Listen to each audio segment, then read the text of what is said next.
நம்பிக்கை நம்பிக்கை நம்பிக்கை நம்பிக்கை இல்லாமல் நாளை இல்லை.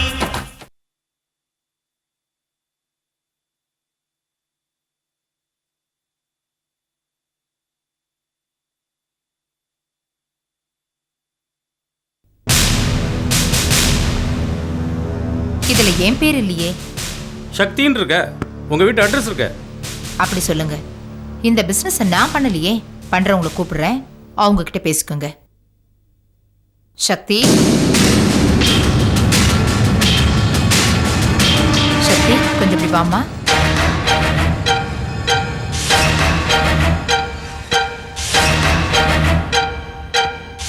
என்ன பாட்டி? இன்ஸ்பெக்டர் ஏதோ கேக்குறாரு, பதில் சொல்லு. என்ன இன்ஸ்பெக்டர்? சக்திங்கிறது நீங்க தானே? ஆமா. உங்களை அரெஸ்ட் பண்றதுக்காக வந்திருக்கோம்.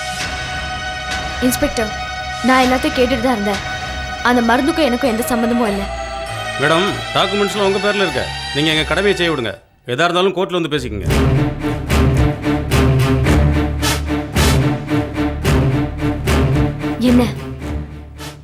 என்ன திட்டம் போட்டு மாட்டி விட்டுட்டியா?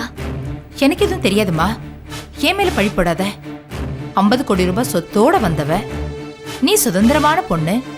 மத்தவங்க சொன்னா நீ கேப்பியா என்ன? சஞ்சய் வேற வீட்டுல இல்ல. என் பேரை இப்ப வந்துருவான். நீ தைரியமா போமா. உன்னை பெயில எடுக்க ட்ரை பண்றேன். என்னடி பாக்குற? உங்க அம்மா ரொம்ப புத்திசாலி. அவளையே நான் தெருவுக்கு கொண்டு வந்துட்டேன். அவ விரல வச்சு அவ கண்ணையே குத்தி இருக்கேன். நீ நேத்து பிறந்தவ. ஒண்ட மடக்க எனக்கு தெரியாத? உங்க அம்மா பிச்சை எடுத்துட்டு இருப்பா.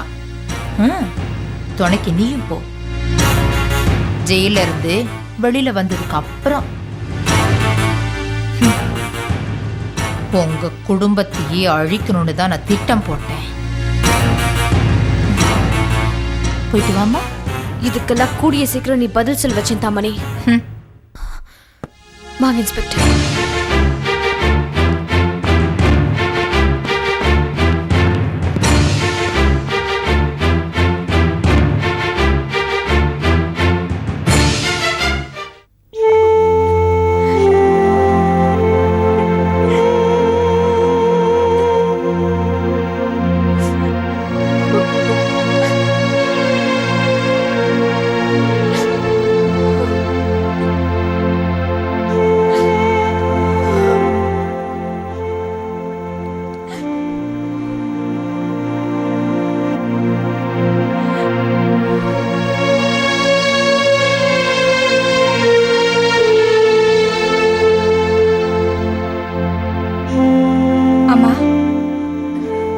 உட்கார்ந்துட்டு இருக்க?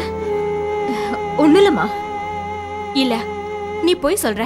நீ அழுதுட்டு இருந்த, அத நான் வந்ததும் நீ மறைக்கிற. எதுவா இருந்தாலும் சொல்லேம்மா.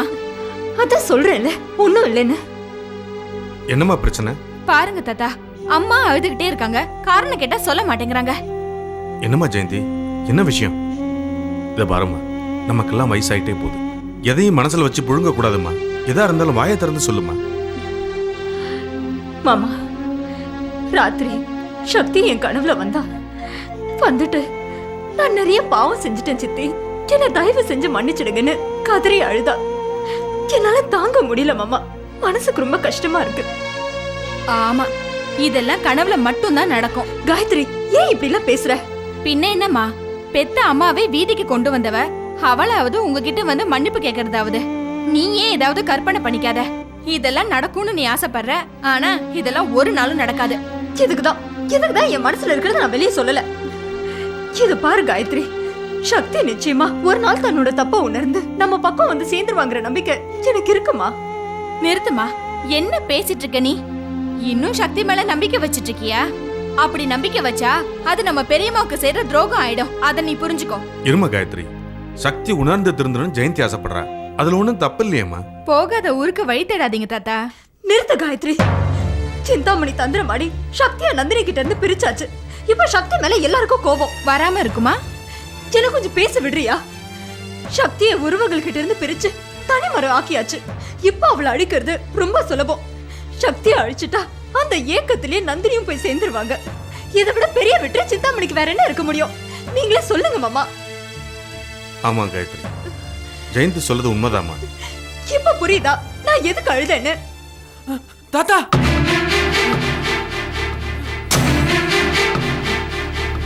ஏன்பா என்னாச்சு? ஏன் இப்படி பதட்டமா ஓடி வர? சக்தியை போலீஸ் அரெஸ்ட் பண்ணி கூட்டிட்டு போயிட்டாங்க. என்ன சொல்றீங்க? சக்தியை அரெஸ்ட் பண்ணிட்டாங்களா? எதுக்காக அரெஸ்ட் பண்ணாங்க? போலி மருந்து கலப்பட சம்பந்தமா நாங்க போலீஸ்க்கு இன்ஃபர்மேஷன் கொடுத்தோம் இல்லையா? அந்த இடத்த போலீஸ் உடனே சீஸ் பண்ணி சிந்தாமணி அரெஸ்ட் பண்றதுக்கு வீட்டுக்கு வந்தாங்க. ஆனா அந்த சிந்தாமணி அழகா பிரச்சனையை திசை திருப்பிட்டா. என்ன பண்ணா? சக்தி தான் இந்த பிசினஸ் பண்றான்னு போலீஸ் நம்புற மாதிரி எல்லா ரெக்கார்ட்ஸையும் மாத்தி வச்சுட்டா. கடைசியில போலீஸ் நம்ம சக்தியை அரெஸ்ட் பண்ணிட்டாங்க. பாத்தியா காயத்ரி, நான் சொல்லும் போது நீ நம்பலையே. சிந்தாமணி எவ்வளவு புத்திசாலித்தனமா விளையாடிட்டா பாத்தியா? ஏ சஞ்சய் எதுவுமே சொல்லலையா? சக்தி அரெஸ்ட் பண்ற டைம்ல அவன் வீட்ல இல்ல. இருந்தா மட்டும் என்னத்தை கிழிக்க போறான். ஏன்பா ஆனந்த், இந்த விஷயம் நந்தினிக்கு தெரியுமாப்பா? அம்மா கிட்ட போய் விஷயத்த சொல்றதுக்கு தான் இப்ப கிளம்பிட்டு இருக்கேன். நந்தினியால இதை தாங்கிக்க முடியுமா? தாங்கித்தானே ஆகணும். அவங்க ஏற்கனவே நுழைஞ்சு போயிருக்காங்க. எந்த நேரத்துல அவங்களால என்ன செய்ய முடியும்? அப்படி நினைக்காத ஜெயந்தி. நந்தினியால எந்த சமயத்திலும் எதுவும் செய்ய முடியும். அதுவும் இல்லாம தன் மகளுக்கு இப்படி நடந்திருக்கும் போது அவ தாய்ப்பாசம் விட்டு கொடுக்காதுமா. மாமா, சிந்தாமணியோட கை இப்படி ஓங்கிட்டே போனா அதுக்கு என்ன மாமா அர்த்தம்? அவளுக்கு முடிவு நெருங்கிட்டு இருக்குன்னு அர்த்தம். பேயாட்டம் ஆட தொடங்கின அந்த சிந்தாமணிக்கு அழிவு ரொம்ப பக்கத்துல. சக்திக்கு இதெல்லாம் அவசியம்தான். காயத்ரி, என்ன பேசுற? அம்மா, நீ என் மேல கோவப்படாத. எனக்கு சக்தி கிட்ட பகையோ பொறாமையோ கிடையாது. அதுக்காக நான் இதை சொல்லவும் இல்ல. ஆனா பெத்த அம்மாவே வீதியில நிக்க வச்சு தந்திரமா நாடகம் ஆடினா அதுக்கு அவளுக்கு கடவுளா கொடுத்த தண்டனை இது. இதுக்கு மேலேயும் சக்தி திருந்தலனா அடுத்த சிந்தாமணி அவதான். காயத்ரி, அப்படி பேசாதடி. தாத்தா, நான் சீக்கிரமா போய் அம்மாவை பார்த்துட்டு வரேன். இருப்பா, நானும் கூட வரேன். வா. வரேன் காயத்ரி.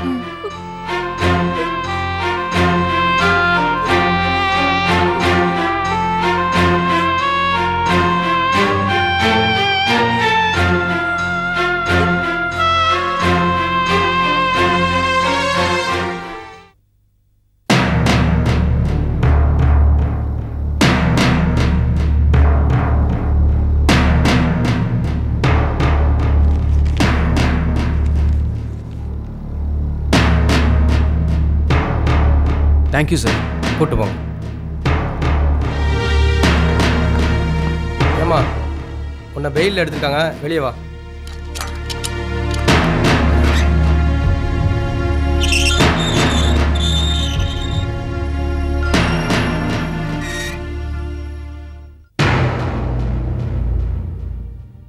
சக்தி, நீயா?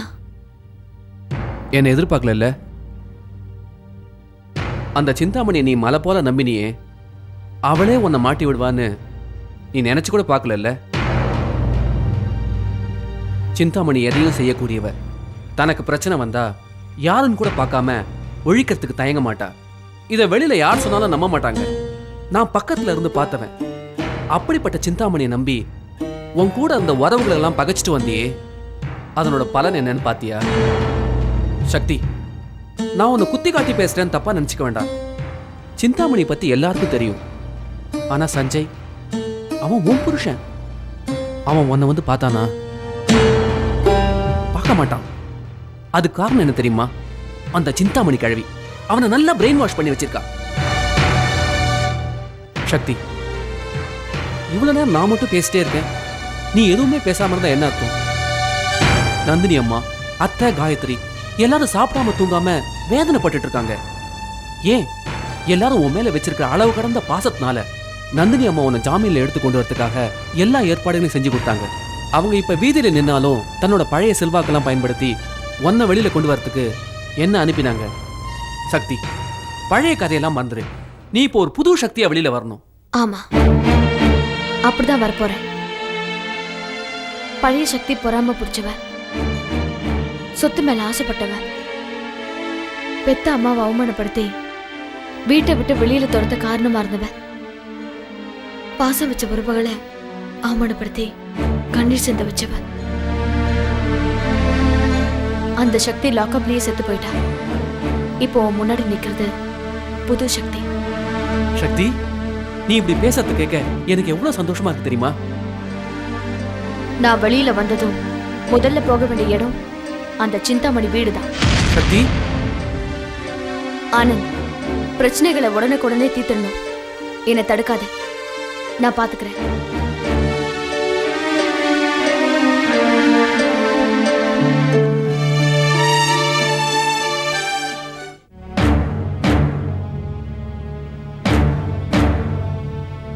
சக்தி,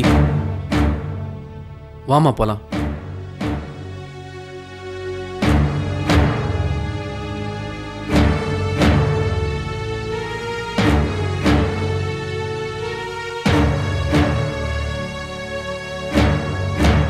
சக்தி,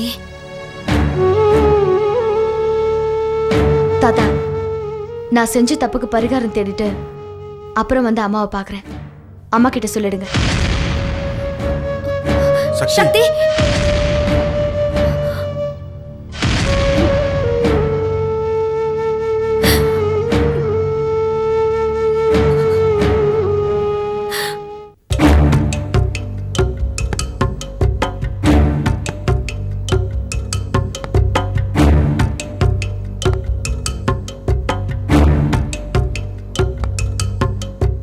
பாட்டி, லாக்அப்ல இருக்கிற சக்தியை வெளியில எடுக்க நீங்க எந்த முயற்சியும் பண்ணலையா?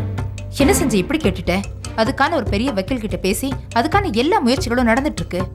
இந்நேரம் ஒரு பெட்டிஷன் கொடுத்திருப்பாரு. சக்தி கூடி சீக்கிரம் வெளியில வந்துருவா, நீ கவலைப்படாத. வந்தாச்சு.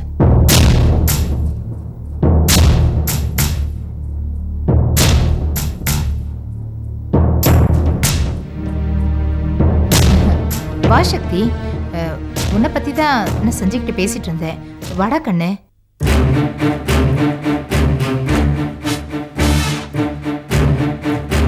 பாட்டி ஒன்று வேலை எடுக்க வேண்டிய எல்லா வேலையும் செஞ்சுட்டேன்னு சொன்னாங்க. பாட்டியோட லாயர் ஒன்று எவ்வளோ சீக்கிரம் வெளியே கொண்டு வருவாருன்னு நான் எதிர்பார்க்கவே இல்லை.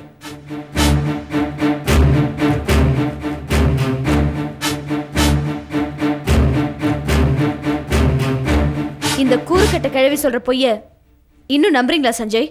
சக்தி, என்ன பேசுற? இந்த கிழவி என்ன பெயில் எடுக்க எந்த ஏற்பாடும் செய்யல. என்ன பெயில் எடுத்தது ஆனந்த். யாரு? அந்த வெள்ளை எலியா? அவனே உள்ள இருக்க வேண்டியவன். உன்னை வெளியில கொண்டு வந்துட்டானா? பரவாயில்லையே. வெளிய வரமாட்டேன்னு நினைச்சியா சிந்தாமணி? என்னையே பேர் சொல்லி கூப்பிடியாடி? கூடாதுதான். பேயே பிசாசேன்னு கூப்பிட்டுக்கணும். ஏய் சிந்தாமணி, இப்போ உன்னை பத்தி தெளிவா முழுசா புரிஞ்சுக்கிட்டேன். உன்னை நம்பி பெத்த அம்மாவை அவமானப்படுத்தி நடு வீதியில நிக்க வச்சேன். ஏன் மத்த உறவுகளை கேவலப்படுத்தினேன். அதுக்கு எல்லாத்துக்கும் சேர்த்து கடவுள் எனக்கு சரியான தண்டனை கொடுத்துட்டாரு. இப்போ உன்னை பத்தி நல்லா புரிஞ்சுக்கிட்டேன். புரிஞ்சுக்கிட்டல்ல, அப்புறம் எதுக்காக இங்க வந்த? போய்கிட்டே இருக்க வேண்டியதானே? சிந்தாமணி, நான் இங்க உறவு கொண்டாட வரல, உன்னை எச்சரிச்சுட்டு போக வந்திருக்கேன். சக்தி, என்ன பாட்டிக்கிட்ட ஏதேதோ பேசிட்டு இருக்க? சஞ்சய், உன்னெல்லாம் என் புருஷன் சொல்றதுக்கு எனக்கு வெக்கமா இருக்கு. சக்தி, கத்தாத. முதல்ல இந்த கணக்கு முடிச்சிட்டு அப்புறம் அங்க வரேன். என்னையே நீ எச்சரிக்கிறியா? நீ மட்டும் ரொம்ப யோக்கியமானவளா? பணத்துக்கு ஆசைப்பட்டு நந்தினி கிட்ட இருக்கிற சொத்தை எல்லாம் சுருட்டணும்னு என்கிட்ட நீ நாடகம் ஆடினியே. நீ என்ன பகடைக்காய உருட்டி விளையாடுனது எனக்கு தெரியாம போச்சு சிந்தாமணி. உனக்கு என் மேல உண்மையான பாசம் இருந்தா நீ என்ன மாட்டி விட்டுருப்பியா இல்ல ஜெயிலுக்கு தான் அனுப்பிச்சிருப்பியா? உன் உள்நோக்கம் எனக்கு புரிஞ்சு போச்சு. நீ வஞ்சனம் பண்ணிட்ட. இவ்வளவு தூரம் நீ பேசுறியா? இனிமே நீங்க இருக்க கூடாது. போடி வெளியில. போறேன், ஆனா அதுக்கு முன்னாடி எனக்கு சொந்தமானதை எடுத்துட்டு போறேன். நில்லு. என்னடி பாக்குற? இது ஏன் வீடு, நீ உள்ள போக கூடாது. சரிதான், போடி. பாட்டி, பாட்டி. சஞ்சய், பாத்தியா? அவ உன் கண் முன்னாடி தள்ளிட்டு போறா. அவ எதையும் வெளியில எடுத்துட்டு போகாம நீதான் அவளை பாத்துக்கணும். கவலைப்படாதீங்க பாட்டி, இங்க இருந்து ஒரு துரும்பு கூட அவளை எடுத்து போக நான் விட மாட்டேன். நீங்க முதல்ல எழுந்திரீங்க.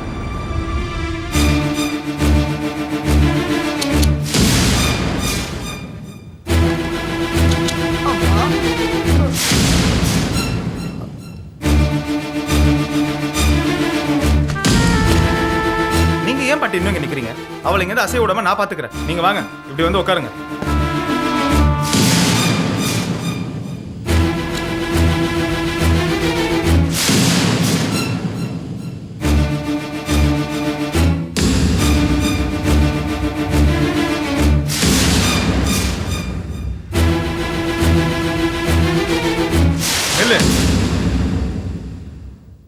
கையில என்ன? உங்க வீட்டு பொருள் நான் எதையும் எடுத்துட்டு போல. எங்க அம்மா பணத்துல வாங்கின 50 கோடி ரூபாய் மதிப்புள்ள பத்திரம் என்னது, அதான் நான் எடுத்துட்டு போறேன். என் பாட்டியை அடிச்சு அவமானப்படுத்திட்டு இந்த இடத்த விட்டு நீ போயிட முடியுமா? உளராத சஞ்சய், இந்த கிழவி ஒரு மோசமான சூனியக்காரின்னு இப்பதான் நான் புரிஞ்சுக்கிட்டேன். நீயும் அதை கூடிய சீக்கிரமே புரிஞ்சுப்ப. பாத்தியா செஞ்சு பாத்தியா போ முன்னாடியே என்னை எப்படி எல்லாம் பேசுறான்னு. ஏய், இதுக்கு மேல ஏதாச்சும் பேசுன நான் சும்மா இருக்க மாட்டேன். இன்னும் என்ன பேசிக்கிட்டு அவளை அடிச்சு தூக்கி உள்ள போடு.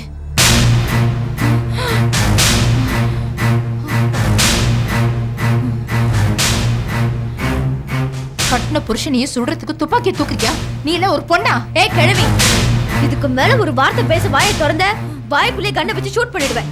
நீங்க 2 பேரும் இந்த மாதிரி ஏதாவது பண்ணி மிரட்டுவீங்கன்னு தெரிஞ்சுதா முன்னெச்சரிக்கை கண்ணோட வந்திருக்கேன்.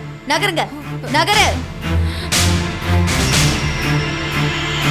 சக்தி, சக்தி, நான் சொல்றது கொஞ்சம் கேளு. சஞ்சய், அந்த மந்திர கேள்வி தாளத்துக்கு ஆடுறியே, உனக்கு வெக்கமா இல்ல? இது பார், அளந்து பேசு. அவங்க என்ன வளர்த்தவங்க. சோத்து கடனா எவ்வளவுன்னு சொல்லு, இப்பவே அடிச்சிடுறேன். உடனே என் கூட வா. சஞ்சய், உன்னை என்கிட்ட இருந்து பிரிக்க பாக்குறேன். நீ அவ கூட போகாத. சீ, வாய முடு.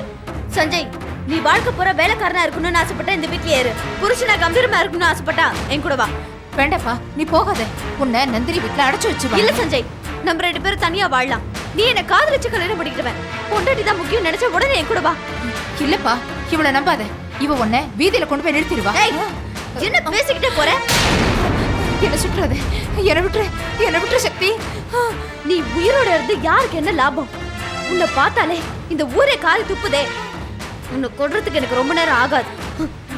ஆனா நான் அப்படி செய்ய மாட்டேன். நீ எங்க அம்மாவை நடு வீதிக்கு கொண்டு வந்துவேன். அது ஒரு 2 வாட்டி. உன்னை நான் நடு வீதிக்கு கொண்டு வருவேன். கிழிஞ்சு துணியோட நீ பிச்சை எடுக்கிறத நான் பார்த்து ரசிப்பேன். அது வரைக்கும் நான் ஓய மாட்டேன். இது இந்த சக்தியோட சவால். ஜாக்கிரதை சிந்தாமணி.